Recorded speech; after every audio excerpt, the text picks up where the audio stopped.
বঙ্গবন্ধু শেখ মুজিব একটা কথা বলেছিলেন, সবাই পায় সোনার খনি আর আমি পেয়েছি চোরের খনি। স্বাধীনতার এতগুলো বছর পেরিয়ে এসে এমনকি জুলাইয়ের এক রক্তাক্ত ও ঐতিহাসিক গণঅভ্যুত্থানের পরেও শেখ মুজিবের সেই আক্ষেপ যেন আজও বাংলাদেশের আকাশে বাতাসে প্রতিধ্বনিত হচ্ছে।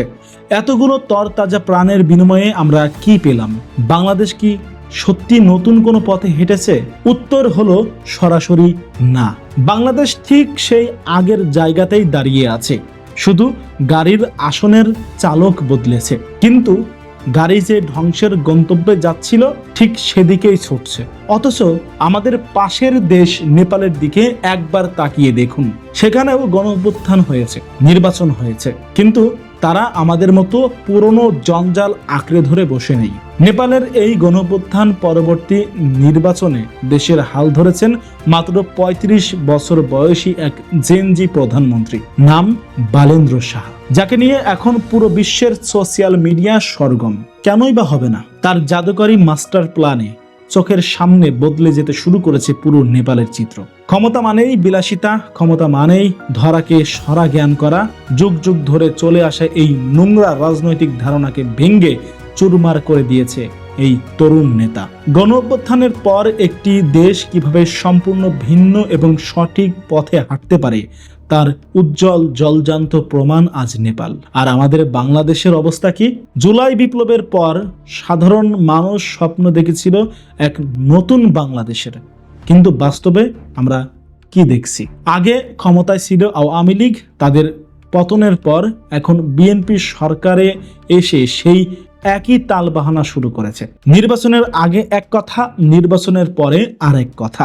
দেশের কাঠামোগত কোনো পরিবর্তনই হয়নি। চাঁদাবাজি, দখলদারিত্ব, স্বজনপ্রীতি সবকিছুই কম বেশি আগের মতোই রয়ে গেছে। ক্ষমতার পালাবদল হয়েছে ঠিকই, কিন্তু সাধারণ মানুষের ভাগ্যের কোনো পরিবর্তন হয়নি। এই চরম হতাশার জায়গাতেই আজ আমরা নেপালের তরুণ প্রধানমন্ত্রী বালেন্দ্র শাহকে নিয়ে কিছু কথা বলবো, কারণ তিনি ক্ষমতায় এসেই এমন সব যুগান্তকারী সিদ্ধান্ত নিচ্ছেন যা দেখে বাংলাদেশ নয়, পুরো দক্ষিণ এশিয়া স্তব্ধ হয়ে গেছে। তার নেওয়া একের পর এক সাহসী পদক্ষেপে কেঁপে উঠেছে নেপালের পুরো রাজনৈতিক সংস্কৃতি। ক্ষমতা গ্রহণের 14 দিনের মাথায় তিনি এমন এক সিদ্ধান্ত নেন যা বাংলাদেশের কোনো নেতা স্বপ্নেও ভাবতে পারেন না। তিনি নেপাল থেকে তথাকথিত ভিআইপি কালচার পুরোপুরি চিরতরে বিদায় করে দিয়েছেন।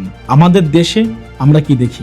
একজন পাতি নেতা বা মন্ত্রী রাস্তায় বের হলে ঘন্টার পর ঘন্টা রাস্তা বন্ধ করে রাখা হয়। সাধারণ মানুষকে রাস্তায় আটকে রেখে অ্যাম্বুলেন্সের রোগীকে মৃত্যুর মুখে ঠেলে দিয়ে মন্ত্রীর গাড়িবহর হুটার বাজিয়ে চলে যায়। কিন্তু নেপালে বালেন্দ্র শাহ নিয়ম করেছেন, এখন থেকে রাস্তাঘাটে সাধারণ মানুষের মতোই নেতা এবং মন্ত্রীদের চলতে হবে, তাদের জন্য কোনো রাস্তা ফাঁকা করা হবে না। সবচেয়ে চমকপ্রদ ব্যাপার হলো ট্রাফিক পুলিশকে দেওয়া হয়েছে পূর্ণ ক্ষমতা। ট্রাফিক আইন সবার জন্যই সমান।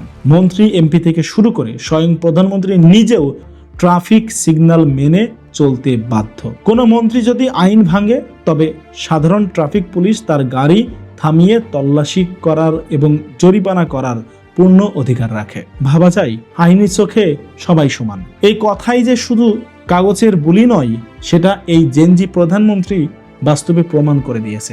নেপালের দুর্নীতির বিরুদ্ধে বালেন্দ্র শাহের জিরো টলারেন্স নীতি শুধু মুখের কথায় সীমাবদ্ধ নয়। আমাদের দেশে আমরা কি দেখেছি? সরকার বদলায় আর সেই সাথে বিভিন্ন বোর্ড প্রতিষ্ঠান যেমন বিসিবি থেকে শুরু করে সব জায়গায় নতুন সরকারের নেতা মন্ত্রীদের আত্মীয় স্বজন বা ছেলেরা এসে দখল করে নেয়। আর নেপালে কি হলো জানেন? সেখানেও সরকারের গুরুত্বপূর্ণ পদে এক নেতার স্ত্রীকে বসানো হয়েছিল। স্বজনপ্রীতির এই অভিযোগ ওঠা মাত্রই প্রধানমন্ত্রী বালেন্দ্র শাহ সেই নিয়োগপ্রাপ্ত মন্ত্রীকে এবং তার স্ত্রীকে বহিষ্কার করে দিয়েছে এবং বরখাস্ত করেছে। মন্ত্রী পদ হারিয়েছে সেই শ্রম মন্ত্রী, যে শ্রম মন্ত্রী নিজের স্ত্রীকে ক্ষমতা দেখিয়ে ক্ষমতার বড়াই করে নিয়োগ দিয়েছিল। নিজের দলের বা জোটের লোক হলেও দুর্নীতি বা স্বজনপ্রীতি করলে কোনো ছাড় নেই। এর ফলে নেপালের সাধারণ মানুষের মনে সরকারের প্রতি এক অভাবনীয় বিশ্বাস ও আস্থার জন্ম দিয়েছে। এবার আসুন শিক্ষা ব্যবস্থার কথাই। বাংলাদেশের শিক্ষা ব্যবস্থার আজ যে বেহাল দশা, তার মূল কারণ কি? উত্তর একটাই, নোংরা ছাত্র রাজনীতি। স্কুল, কলেজ, বিশ্ববিদ্যালয়ে দলীয় লেজুর বৃত্তির ছাত্র রাজনীতির কারণে শিক্ষার মান আজ তলানিতে। ছাত্রের হাতে বইয়ের বদলে তুলে দেওয়া হয়েছে অস্ত্র আর স্লোগান। কিন্তু নেপালের নতুন সরকার এই ব্যবস্থাকে সরাসরি চ্যালেঞ্জ জানিয়েছে। তারা শিক্ষা প্রতিষ্ঠানকে সম্পূর্ণ রাজনীতি মুক্ত করার উদ্যোগ নিয়েছেন। বালেন্দ্র শাহের নির্দেশ, নেপালের সকল স্কুল ও কলেজে সব ধরনের দলীয় রাজনৈতিক কার্যক্রম সম্পূর্ণ নিষিদ্ধ করা হয়েছে।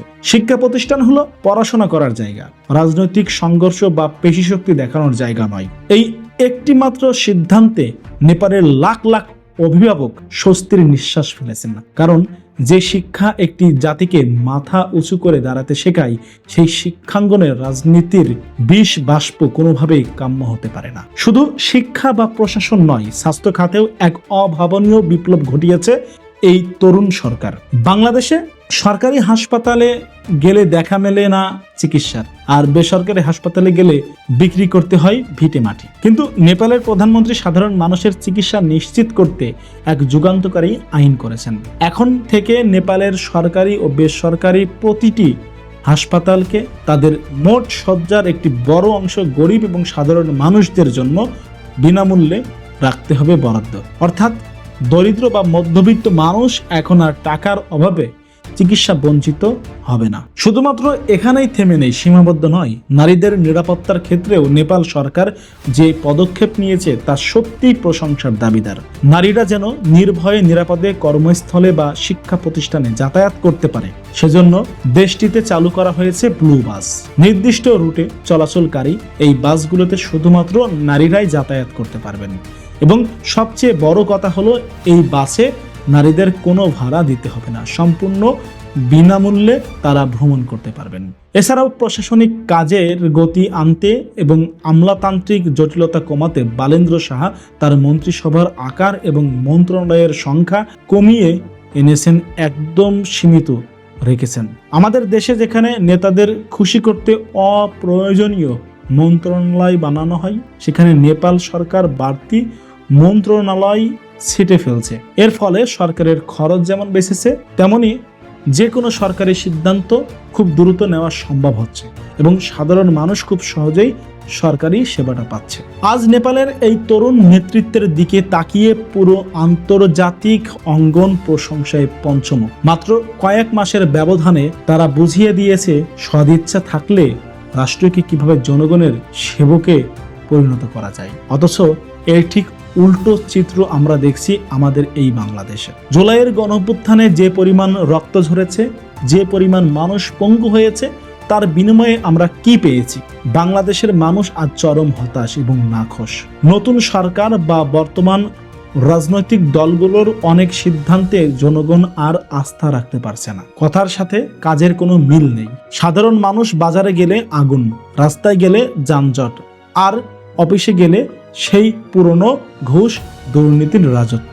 দুটো দেশেই অভ্যুত্থান হয়েছে, দুটো দেশেই নতুন সরকার গঠনের সুযোগ তৈরি হয়েছে। কিন্তু আজ বাংলাদেশ আর নেপাল যেন দুই ভিন্ন মেরুর বাসিন্দা। নেপাল হাঁটছে সামনের দিকে এক নতুন ভবিষ্যতের পানে, আর আমরা সেই পুরনো চোরের খনির মধ্যেই ঘুরপাক খাচ্ছি।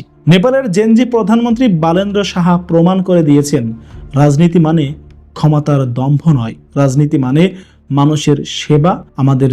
আমাদের দেশের রাজনীতিবিদদের কি নেপালের কাছ থেকে শিক্ষা নেওয়ার সময় এখনো আসেনি? দর্শক, আপনাদের কি মনে হয়, বাংলাদেশের রাজনীতিতে কি আসলেই কোনো পরিবর্তন এসেছে, নাকি শুধু খোলস বদলেছে? আপনাদের মূল্যবান মতামত অবশ্যই কমেন্ট করে জানাবেন আপনারা, এবং ভিডিওটি সবার মাঝে শেয়ার করে ছড়িয়ে দিন।